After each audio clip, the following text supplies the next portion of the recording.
이사야 45장 18절부터 마지막 절 25절까지입니다. 이제 이 45장을 의외로 25절밖에 안 되는데 3일이나 했어요. 매일 성경이 굉장히 잘게 지금 나누었죠. 우리가 어제 말씀에 너희가 장래일을 내게 물으며 내 아들들과 내 손으로 한 일에 관하여 내게 명령하려느냐 하고 11절 말씀을 이야기를 하면서 내게 물으며, 그러니까 나에게 따지며 명령. 하나님은 따지는 대상도 아니고 명령의 대상도 아니다. 이걸 제가 기도로 이야기를 했죠. 우리 한국교회가 언젠가부터, 옛날에는 안 그랬습니다. 언젠가부터 그렇게 바뀌었습니다. 명령하는 기도. 여러분 이제 이 부분을 잘 이해 못하는 분들이 있을 것 같아서 다시 좀 설명을 하려고 하는데, 우선 기도라는 게 뭡니까? 기도를 이렇게 말을 합니다. 기도라는 것은 하나님과의 대화다. 맞죠? 그런데 이제 기도에는 그거보다도 기독교의 기도와 불교의 기도는 뭐가 다른가? 불교의 기도는 자기의 신심을 키우는 겁니다. 그러니까 자기 마음을 다스리거나 자기 마음에 있는 소원을 그냥 표현하는 거예요. 그게 기도예요. 특히 이제 무당의 기도 같은 것도 그런 겁니다. 그런데 기독교의 기도는 불교의 자기의 신심을 키우고 소원을 스스로에게 계속해서 반복적으로 이렇게 뭐라 그럴까요? 자기 확인을 해가는 이런 식의 기도가 아니고, 기독교의 기도는 가장 중요한 첫 번째가 대상이 있어요. 기도가 대화라면은 대화는 대상이 있어야 되죠. 그 대상이 누구냐? 기도는 누구에게 하느냐? 하나님께 하는 겁니다. 무엇을 근거로 하느냐? 예수님의 이름으로 기도합니다. 예수님의 이름으로 기도한다는 것은 문구를 그렇게 써야 한다라는 의미가 아니라 예수님이 우리 기도의 근거다. 예수님의 뭐가요? 예수 그리스도의 십자가의 대속하심과 부활의 새 생명과 승천하셔서 지금도 왕으로 다스리시는 그분이 하나님과의 소통에 말하자면 다리 같은 분이에요. 그분이 아니고는, 예수님이 아니고는 기도가 성립되지가 않는 거죠. 그러니까 이 두 가지가 굉장히 중요합니다. 대상과 근거. 그 외에는 기도에는 찬양도 있고 감사도 있고 간구도 있고 도고도 있고 여러 가지가 있죠. 그런데 그렇다면 기도의 대상이 하나님이라면 그 하나님은 나에게 누구냐? 일단 창조주시죠. 조금 다르게 말하면 왕이시고 주인이시고, 우리는 피조물이고 그 왕이신 하나님의 백성이고 아버지이신 하나님의 자녀고, 그죠? 주인이신 하나님의 종이고, 격이 다르죠. 그런데 한번 생각을 해보세요. 백성이 왕에게 명령합니까? 종이 주인에게 명령합니까? 아들이 아버지에게 명령할 수 없는 거예요. 기도는요, 능력이 아니에요. 능력 없음을 아뢰는 거죠. 아버지, 나에게는 능력 없습니다. 하나님께서 해 주십시오. 나는 이런 것이 필요합니다. 이런 것도 하고요. 아니면 꼭 필요의 기도가 아니더라도 하나님을 찬양하고, 아버지 되시고 창조주 되시고 구속자, 그리고 경륜 섭리로 세상과 내 인생을 통치 인도하시는 주님께 감사하고, 이런 거예요. 근데 어느 날부터 한국교회에 명령 기도라는 것이 들어왔어요. 왕의 기도 어쩌고 저쩌고. 하나님께 명령할 수 있습니까? 목사님, 그거 귀신에게 명령하는 건 기도가 아니죠. 귀신에게 기도합니까? 그런 거 아니죠. 귀신에게 나가라, 이건 기도가 아닙니다. 그냥 명령이죠. 그건 명령, 기도라는 말을 쓰면 안 되는 거죠. 기도는 오직 하나님께만 하는 거예요. 그 다음에 어제 제가 이런 말도 했죠. 축복하며 기도합니다.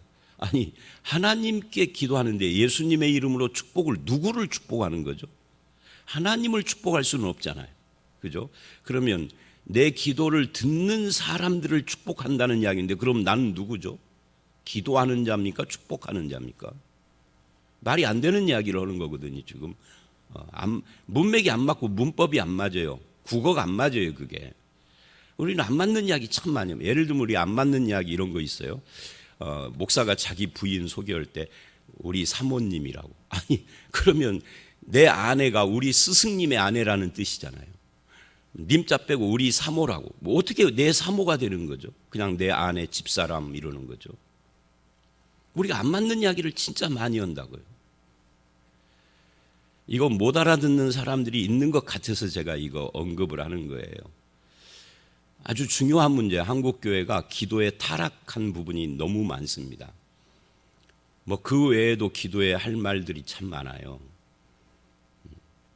그래서 이런 부분들, 누가 하나님께 명령할 수 있느냐, 하나님을 따질 수 있느냐, 11절 말씀. 그래서 하나님은 누구의 명령을 듣는 분이 아니라 명령하시는 분이다. 만물을 향하여 명령하시는 분이다. 세상 역사를 주관하며 역사를 향하여 명령하시는 분이죠. 그리고 명령하시니 역사가 그렇게 되고 세상이 그렇게 만물이 그렇게 섰고 하나님이 말씀하시니까 명령하시니까 우리 인간들이 그 명령하시는 말씀으로 통치를 받고 그걸 따라 살아가는 거죠. 이제 그게 어제 말씀 이야기였어요. 그래서 어제 말씀 17절에 이스라엘은 여호와의 구원을 받아 영원한 구원을 얻으리니, 구원을 베푸시는 분도 하나님이다 하는 이야기를 했어요. 너희가 부끄러움을 당하지 않고 욕을 받지 아니하리라.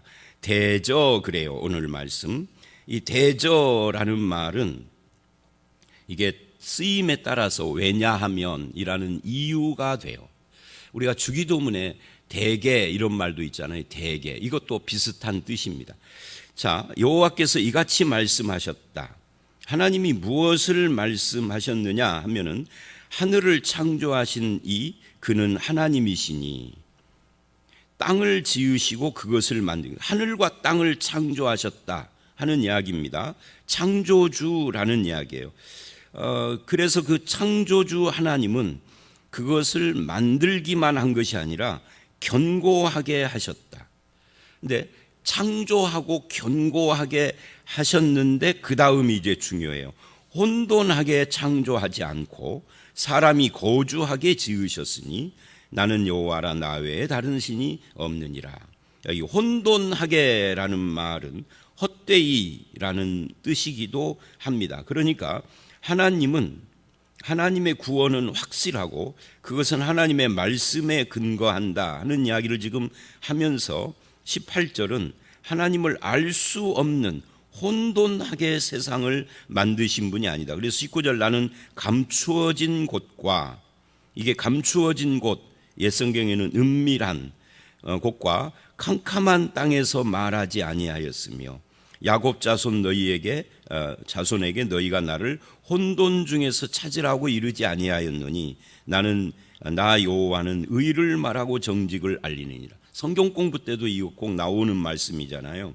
그러니까 하나님을 알 수 있는 길이 없도록 혼돈하고 은밀하고 감추어지고 캄캄한 곳에서 혼란스럽게 하나님을 찾으라 하지 않았다. 하나님은 분명하고 견고하게 세상을 창조하시고 그리고 의를 말하고 정직을 말했다. 로마서 1장 18절로 20절에 의하면 하나님을 알 만한 것이 세상 만물 속에 주어져 있고 사람 속에 주어져 있다. 이렇게 두 가지를 이야기를 하거든요. 그 이야기예요. 그것을 구약식으로 지금 말하고 있는 거죠. 이거를 계시라고 합니다. 여러분, 하나님을 알 수 있는 방법이 뭘까요? 창조주의이고 피조물인 우리가, 피조물은 죽었다 깨어나도 하나님을 알 수 없어요. 스스로 하나님을 알아라 그러면 우상 숭배할 수밖에 없어요. 근데 하나님께서 나를 찾으라 하신 뒤에 그냥 내버려 두신 것이 아니라 하나님이 무언가를 하시는데 그거를 총칭해서 뭐라고 하느냐면 하나님의 자기 계시라고 하는 겁니다. 하나님이 자기를 계시해 주지 않으면 피조물은 하나님을 알 수도 없고 찾을 수도 없어요. 근데 하나님이 자기 계시를 어떻게 하느냐 할 때 로마서 1장에서는 만물 속에 하나님을 알 만한 것을, 사람 속에 하나님을 알 만한 것을 주었다 그랬는데 거기에 덧붙여서 만물에 하나님을 알 만한 것은 희미한 거울이에요. 만물은 신의 창조의 솜씨를 보여줍니다. 과학이 그걸 발견해 가고 있는 거죠. 사람 안에 있는 것은 이게 종교성입니다. 근데 생각을 해보십시오. 내 속에 있는 종교성으로 하나님을 찾으라 했더니 우상을 찾았어. 그러니까 만물과 내 속에 있는 이 하나님을 알 만한 것은 둘 다 희미한 거울에 속해요. 옛날로 말하면 뭐 거울도 희미한 게 따로 있나요? 요즘은 희미한 거울이 없죠. 그런데 저 어렸을 때만 해도 희미한 거울도 있었고요. 저보다 더 윗세대들은요. 이렇게 구리 같은 거 닦아가지고 보기도 하고요. 희미한 거울들이 있었어요. 예, 희미한 거울입니다. 하나님이 자기 계시를 확인을 했으나 그걸로는 신을 느끼는데 그 신이 하나님인지 부처님인지 뭐 알라인지 잘 모르죠. 그래서 그 희미한 거울을 확실하고 선명한 거울로 더 덧붙여 주셨어요. 더 추가해 주신 거죠. 그게 뭐냐면 하나님의 말씀인 성경입니다. 그리고 성경을 너 혼자 보라 그러면 또 이상한 짓 하니까 성령께서 임하셔서 우리 마음을 통제해 주시죠. 왜? 성경 계시, 말씀을 그래서 계시라고 합니다. 기도하다가 눈 감으면 이상한 거 떠오르는 계시 말고 말씀 계시입니다. 이 말씀 계시를 너 혼자 보라 그러면 또 엉뚱한 짓을 합니다. 사람이라는 존재가. 그래서 성령께서 이 말씀을 기록하시고 동시에 내 속에서 이 말씀을 조명해 주십니다. 그래서 말씀을 바르게 깨닫도록. 모든 말씀을 바르게 깨닫는 건 성령의 역사인 거예요. 그런데 이건 이제 신약까지 다 읽고 정리를 해야 나오는 건데 지금 이 이사야서에서는 그것을 나는 의를 말하고 정직한 것을 알리느니라라고 표현을 한 거예요. 의라는 것이 뭐예요? 이 창조 때에도 혼돈하게 창조하지 않고 사람이 거주하게 창조를 만물을 하고 감추어지고 캄캄한 땅에서 말하지 않고 혼동 중에 찾으라고 하지 않았습니다. 이 천지창조인 이 창세기 1장을 가보면 이 세상이 공허하고 혼돈했다라는 말이 나오잖아요. 근데 그런 상태에서 하나님이 개입하셔서 그 모든 혼돈 공허를 다 없애고 거기를 이제 그 질서도 잡고 채워 넣기도 하고 빛이 있으라 하고 처음부터 시작을 하시잖아요. 그거 이야기를 하는 겁니다. 그래서 하나님을 진실하게 알고자 하는 자에게는 자신을 알 수 있도록 의를 말하고 그래요. 의를 말하고 하나님의 말씀과 관계가 되죠. 정직한 것을 알렸다. 그래서 의는 옳음이고요. 정직은 진리인데요. 옳음과 진리를 말씀하시고 가르쳐 주신 하나님. 그래서 하나님을 알 수 있는 분명한 길을 주셨다라는 이야기를 해요. 하나님은 그런 분이다. 그래서 우리가 신앙생활을 한다는 것은 하나님을 알아가는 과정입니다. 하나님을 알아가면 갈수록 나를 깨닫게 되죠. 내가 어떤 존재인가, 어떻게 살아야 하는가. 그러니까 하나님을 아는 것이 더 중요한 거예요. 이거 알아갈수록 내가 누구고 인간이 누구고 세상이 뭔가를 깨닫게 되어지니까 그러는 거죠. 그리고 20절 21절 열방 중에서 피난한 자들아 너희는 모여오라 함께 가까이 나아오라 나무 우상을 가지고 다니며 구원하지 못하는 신에게 기도하는 자들은 무지한 자들이 이 우상을 의지하면 무지한 자라 하면서 열방 중에서 피난한 자들아 그래요. 이 열방 중에서 피난한 자들은 누굴까? 이게 이제 그 열방 예수를 하나님을 모르는 온 세상 사람들을 또는 그런 국가를 가리키는데 거기서 피난 온 자들일 수 있고요. 이 열방 중에서라는 것이 바벨론, 페르시아 이런 것과 관계가 된다라고 하면은 이스라엘일 수도 있고요. 그러니까 누구든지 간에 우상을 의지하는 것은 무지한 자다. 하나님이 누군가로 마무리를 하는 겁니다. 그래서 21절 너희는 알리며 진술하고 또 함께 의논하여 보라. 이 일을 예적부터 듣게 한 자가 누구냐? 이 일이 뭐예요? 이 45장 전체가 고레스를 세우시는 하나님이잖아요. 그러니까 고레스를 세우며 이 세상을 이끌어 가시는, 역사를 주도해 가시는 이 일을 한 신이 누구냐?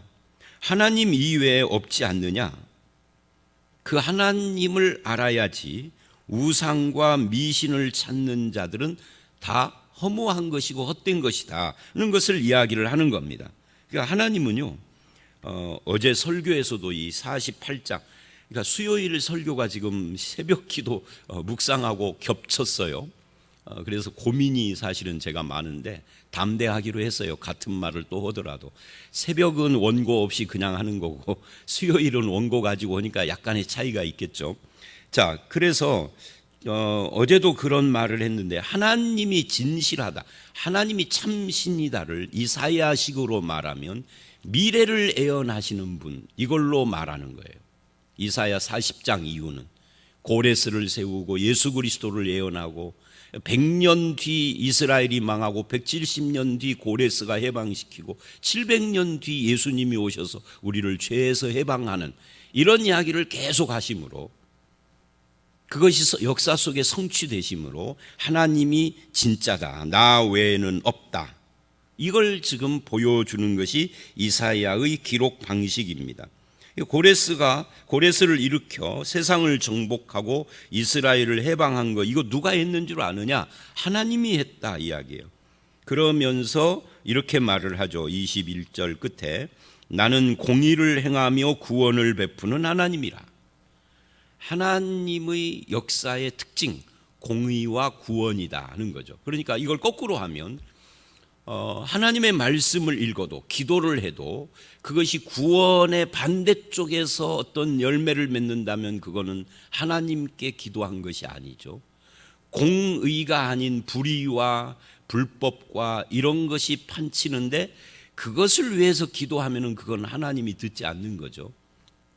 그래서 하나님은 공의와 구원을 말하고 베푸시는 그런 하나님이다. 그런 신은 없다, 하나님밖에 라고 말을 합니다. 여기서 다른 이는 없다 이 말은, 예를 들면 우리가 숭배하는 우상은 우리에게 공의를 말한 적이 없고 구원을 말한 적이 없어요. 오직 그냥 소원 성취만 이야기하는 거죠. 그잖아요. 무당 점쟁이 집 찾아가 보신 적이 있으세요?